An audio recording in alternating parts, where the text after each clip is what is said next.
সরকারি কর্মকর্তা-কর্মচারীদের নতুন বেতন কাঠামো নির্ধারণের জন্য বহুল প্রতীক্ষিত পে কমিশন গঠন করা হয়েছে।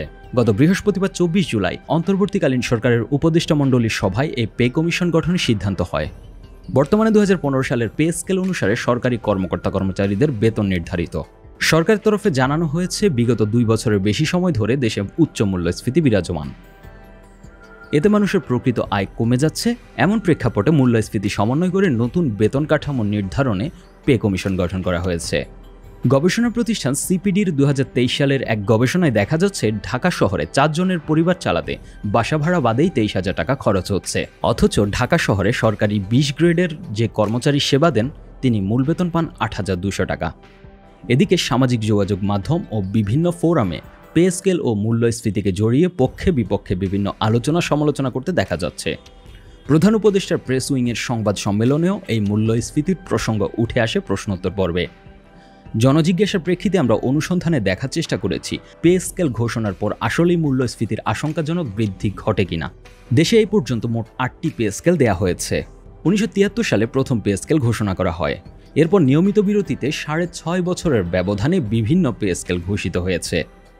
আমরা অনুসন্ধানের জন্য বিগত 3টি পে স্কেলকে বিবেচনায় নিয়ে দেখতে পেয়েছি, পে স্কেল ঘোষণার পরবর্তী সময়ে মূল্যস্ফীতির তেমন কোনো পরিবর্তন হয় না।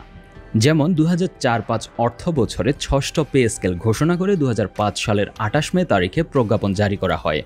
সে সময় তথ্য বিশ্লেষণে দেখা যায়, পে স্কেল ঘোষণার বছরে মূল্যস্ফীতি ছিল 6.3%। পরের অর্থ বছরে মূল্যস্ফীতি বেড়ে হয়েছিল 7.2%।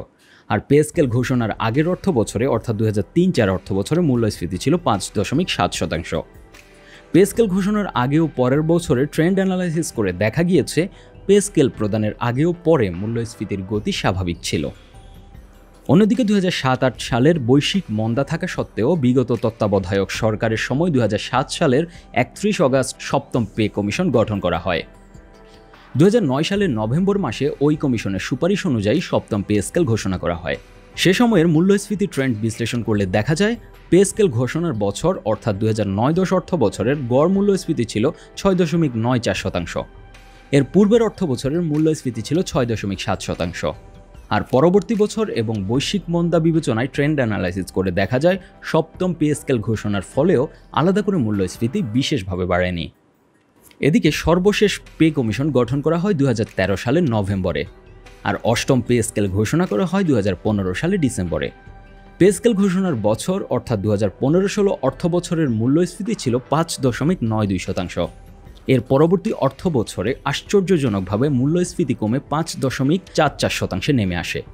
সর্বশেষ পে স্কেলের ট্রেন্ড অ্যানালাইসিসেও মূল্যস্ফীতির আলাদা কোনো বৃদ্ধিতে পে স্কেলের প্রভাব দেখা যায়নি, বরং মূল্যস্ফীতিকে চলতে দেখা গিয়েছে নিজের স্বাভাবিক গতিতে।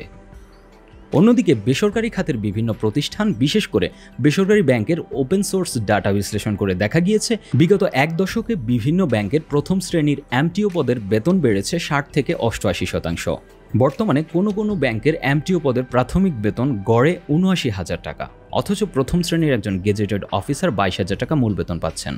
অন্যদিকে পলিসি থিঙ্ক ট্যাঙ্ক বেসরকারি গবেষণা প্রতিষ্ঠান সিপিডির ইন্টারনেটে বিদ্যমান অতীত সার্কুলার বিশ্লেষণ করলে দেখা যায়, তাদের রিসার্চ অ্যাসোসিয়েট পদের বেতন আনুমানিক 45% বৃদ্ধি পেয়েছে।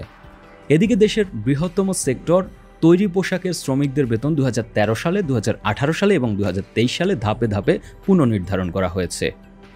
অর্থনীতি বিশ্লেষকরা বলছেন, বিভিন্ন সংস্কারের সাথে সাথে একটি যুগোপযোগী ও বৈষম্যহীন পে স্কেল ঘোষণায় এই অন্তর্বর্তী সরকারের বিশেষ মনোযোগ দেওয়া উচিত। Desk report, 21 television.